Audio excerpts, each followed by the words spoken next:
बहन, तू विधवा हो गई?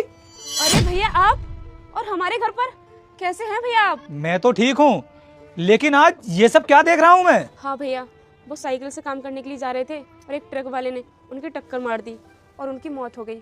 आप आइए बैठिए ना। इतना सब कुछ हो गया तेरे साथ और तूने हमको इसके बारे में कुछ भी नहीं बताया।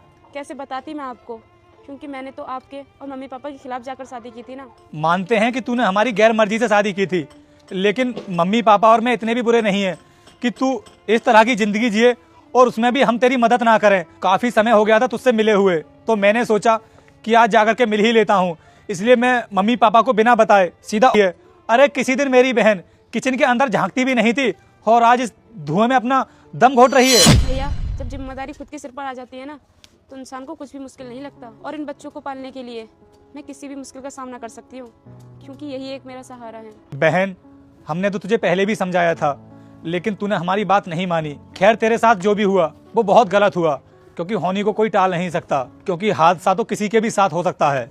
लेकिन भैया, आप मुझे एक बात बताओ, आपको मेरे इस घर के बारे में कैसे पता? आप तो पहले कभी आए भी नहीं हो। मुझे तेरे इस घर के बारे में कुछ भी नहीं पता था। सबसे पहले मैं तेरे ससुराल ही गया था, वहाँ पर मुझे तेरे सास ससुर मिले और वो मुझसे बोल रहे थे कि अब वो इस घर में नहीं रहती है। वो तो इस घर को छोड़कर चली गई और अलग से उसने अपनी एक झोपड़ी बना ली है, उसी में रह रही है वो। नहीं भैया, मैं खुद उस घर को छोड़कर नहीं आई थी, बल्कि इन लोगों ने मुझे धक्के मारकर उस घर से निकाला था, क्योंकि वो कह रहे थे कि जब तेरा पति इस दुनिया से चला गया तो तेरा भी इस घर में कोई काम नहीं है, चली जा हमारे इस घर को छोड़कर। इसलिए मजबूरी में मैं अपने बच्चों को लेकर इस झोपड़ी में रहने लगी। देख बहन, अब मुझसे ना तेरा ये दुख देखा नहीं जा रहा है।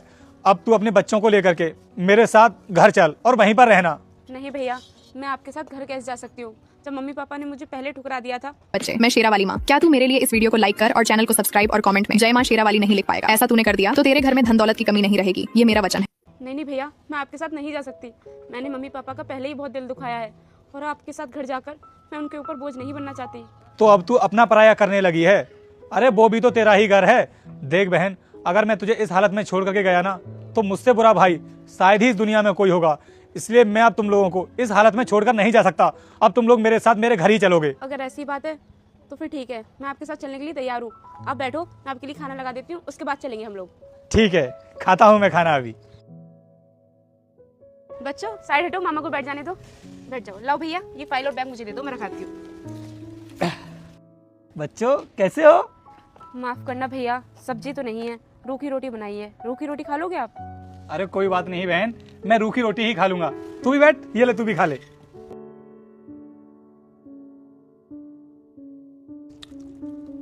वैसे भैया, मम्मी पापा ठीक तो है ना?